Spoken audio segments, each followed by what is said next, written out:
From standard pre-employment screening to best practices for hiring and onboarding in regulated industries, we're having conversations that truly matter in HR.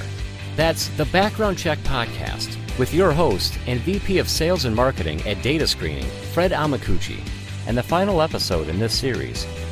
The other piece of the predictive index that's so powerful, it took you, 6 minutes, 10 minutes to complete? It's not it was invasive fun. or obtrusive. Yep. It's powerful information without a lot of obligation from the person that's taking the survey. And you think... So, I think that's what is kind of making a difference. So do you think that that tool really has a major impact on your success rate for recruiting? It has a major impact on success rate and people fitting and being successful. So we're a little bit different in that we perform outsourced HR services for our clients. So I'm not just filling a job, or my team isn't just filling a job. We're living with that employee. Yeah. So we're onboarding them. We're introducing them to their team. They're working with the teams. We're managing them. We're involved in employee relations. So what we see is it's a better fit, a higher predictor of success, more longevity. And so we're more successful and the client is more successful when we take that approach. It's always great to fill a job, and we always celebrate that. But what we all get really jazzed about is when that person hits their 6 months, their 1 year. Those are also powerful milestones for us, and we're in the fortunate place that we get to see that, and we know their performance. We know how they're performing. So it's a really different relationship than what most search firms or recruiting agencies would have. Got it. Well, that's good. That kind of answers part of my one question was how, what were some of the things that have made you successful and Compass successful? I think just by hearing, this whole episode, you could kind of get an idea of what has led you to that. What drives you? What when you started Compass, what drove you? What got you out of bed? So I think my first full-time job in HR, working at a venture capital funded company, really connected me with the difference that good HR can make in a small and medium-sized business. So I was in a fortunate place in my career where I actually worked for Fortune 250, and I hated it. You were a tiny cog in a wheel. Mm-hmm. But the role that HR plays and the role that we play with our clients is it's extremely symbiotic. Our client's success and our success is tied together. One of us is not going to be successful without the other. So we got through COVID together. We accomplished what we needed to together. We're helping our clients grow. We're helping them reorganize. We're focused very much right now on training and developing their managers and bringing in the next generation of the workforce. So I think it's the passion for small business success. Mm-hmm. I'm very passionate about supporting other small businesses. We're very passionate here about supporting people and understanding and exploring careers in HR. We always have interns, fall, spring, summer, so that they can get a sense of what is it like to be an HR professional. It's funny, and they bring a new point of view and a new perspective all the time. Yeah, so it's a great experience for all of us. I think you can't be shut off.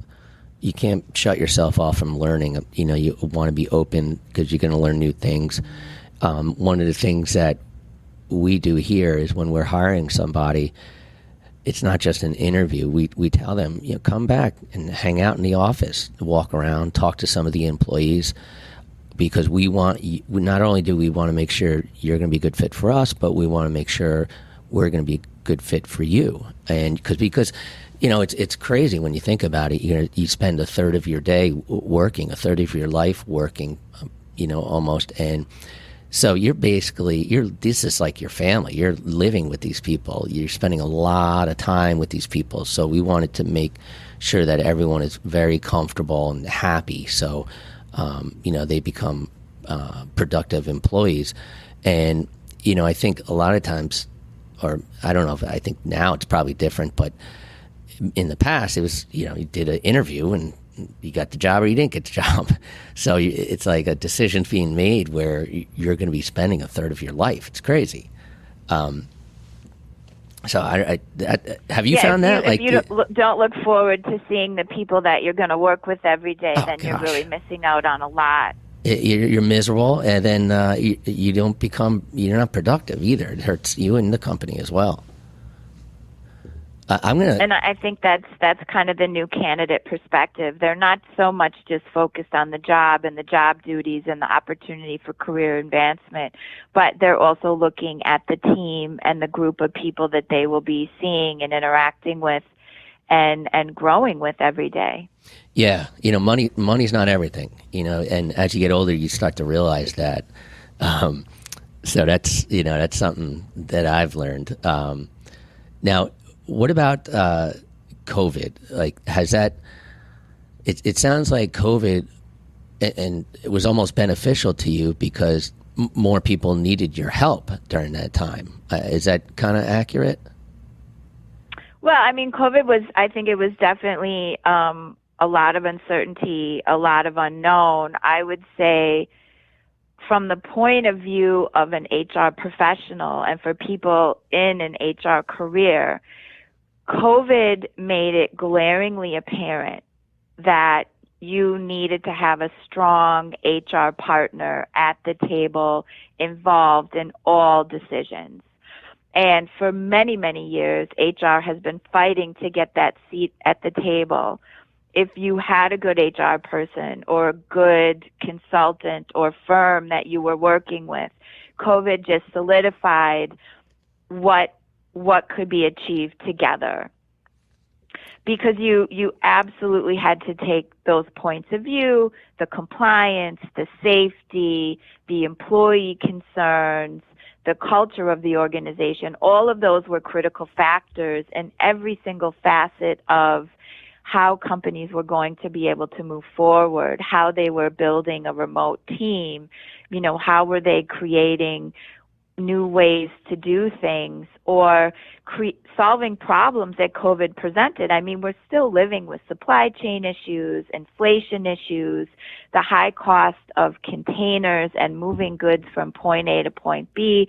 And we're still having, unfortunately, people are still catching COVID, although it seems mild. Yeah. So I think, there's a term that one of my professional colleagues shared with me that's called post-traumatic growth.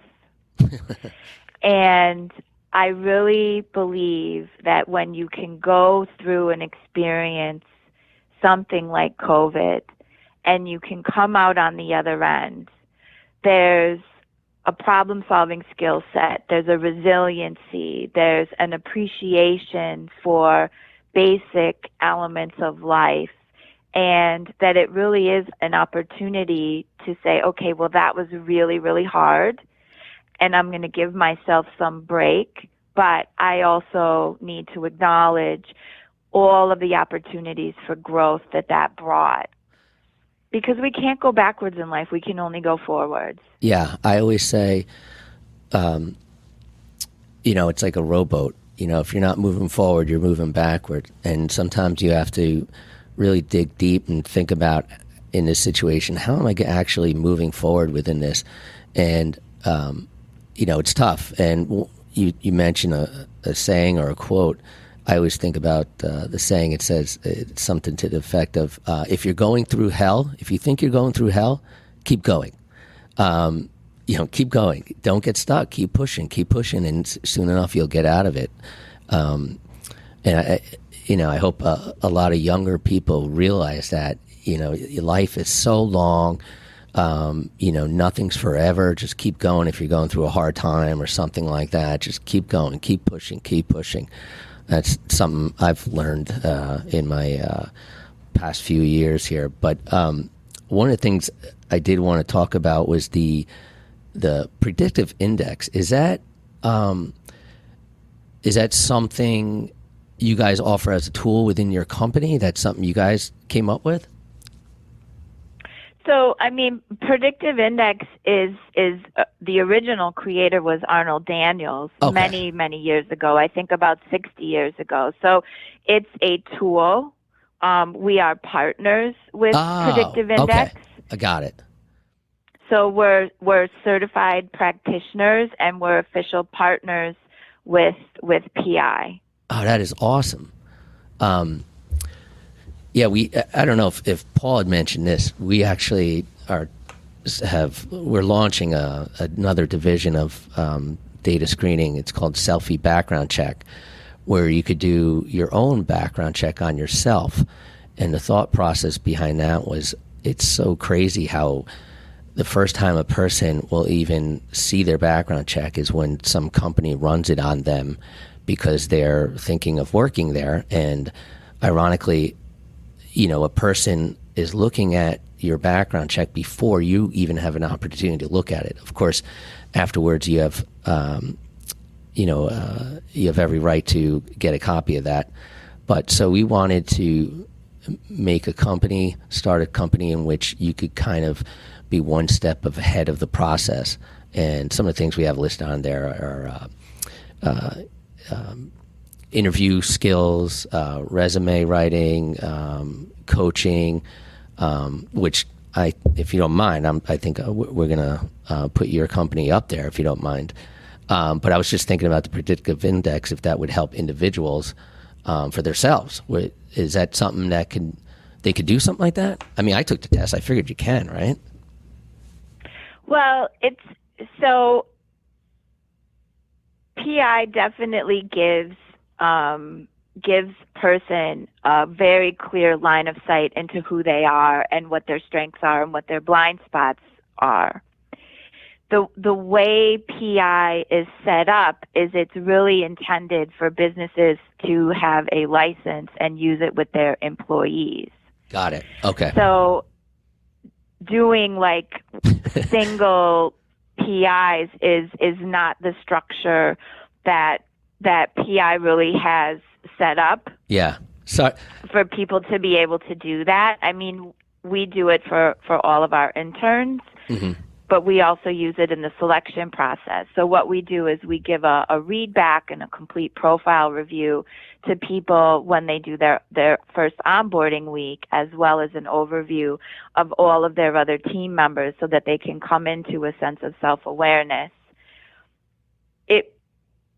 Sorry, I didn't mean to put you on the spot. I don't really think that they're set up that way, but if the PI people at corporate are listening, it might be an interesting opportunity for them. Yeah. Sorry, I kind of put you on the spot, and no, it's fine. All right. That's very cool. Very cool. I think that's it. But it certainly would be a great tool for like a university to have, and then allow their students, as they're going through their career progression, to be able to have the benefit of really understanding, how do I align what I want to do with my natural strengths?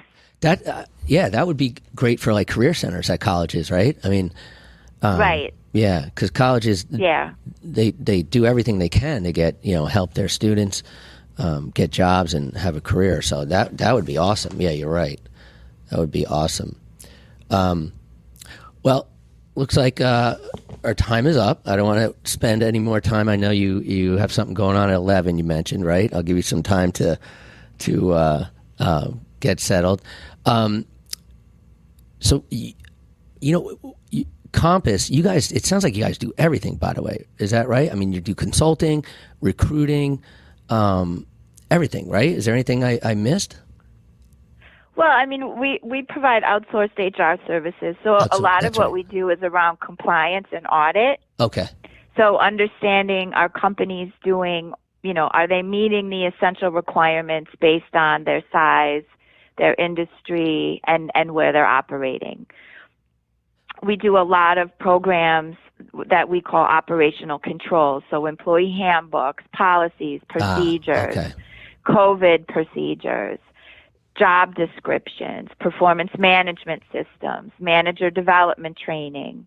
We provide the assessment tools through PI, and then we also do sexual harassment training that meets the requirements that California and New York City and a lot of the states have adopted as mandatory training.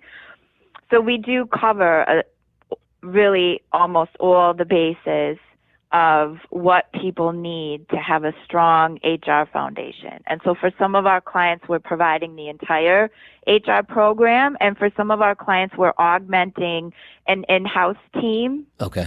And bringing that scalability to them so that they can kind of manage the different business cycles that they might have. So we definitely do a lot. That's awesome. It's surprising because, we deal with background checks, and the Fair Credit Reporting Act kind of, mandates that whole process, and it differs by state. And you'd be surprised. Well, you probably wouldn't be surprised because you're dealing with these people as well as we, how much people do not know legally what they're supposed to be doing in terms of background checks in the process. It just blows our mind. You're supposed to have a policy in place, a hiring policy on, what you're willing to hire for if a conviction does appear on a person's criminal record. But people don't understand that, and it's just amazing. It blows my mind. Absolutely. Yeah. I mean, especially in New York and New Jersey, some type of a conviction is not a bar to employment. Exactly. So people need to be mindful. And also, you should have an offer extended.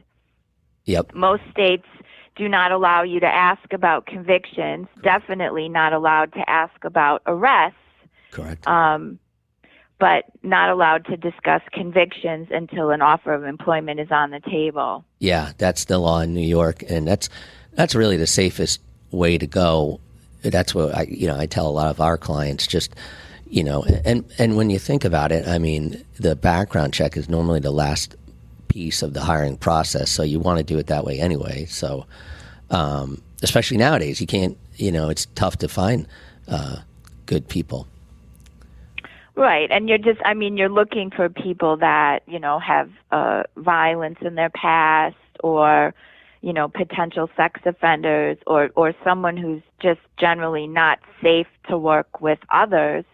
There's a lot of nonviolent convictions that wouldn't be a bar to certain types of employment. Right. Yep, we got to take an individualized assessment of every background check that you see. Right. Christine, how can people get in touch with you or get in touch with Compass? Sure. Well, our website is www.compass, C-O-M-P-A, S as in Sam, S as in Sam, W as in Walter, F as in Frank, S as in Sam.com. We're on social media, Facebook, Twitter, LinkedIn. My direct dial is 631-794-7401. We also have info at Compass, which is probably the easiest email to remember. So it's info at, and then our web address, C-O-M-P-A, S as in Sam, S as in Sam, W as Walter, F as in Frank, S as in Sam.com. Awesome. Thank you very much. And I just noticed, are you in Jersey? Or you're no. Oh, okay. We have an office in Hop Hog, Long Island. We do have clients headquartered in New Jersey. Oh, okay. I have a very old cell phone number from New Jersey. Oh, okay. That's what. Yeah, I saw the area code. I'm like, oh, wow. Well, it was great speaking with you. Thank you so much for coming on our show. Learned a lot of different things. I think our listeners got some really valuable knowledge from you. I really, really appreciate it. Thank you so much, Fred. This has really been a pleasure. Thank you. Nice to meet you. Nice to meet you, too. Take care, Christine. Thank you. All right. Bye-bye. Bye-bye. That concludes our conversation and this series. Don't forget to subscribe for alerts. You're going to love our upcoming guests. The Background Check podcast is brought to you by Data Screening. They do background checks. Go to datascreening.com to find out why you should use a PBSA accredited background check company. And by selfiebackgroundcheck.com. Don't you want to see your own background check before your next potential employer does? With 5 minutes and $29, you can do a selfie at selfiebackgroundcheck.com.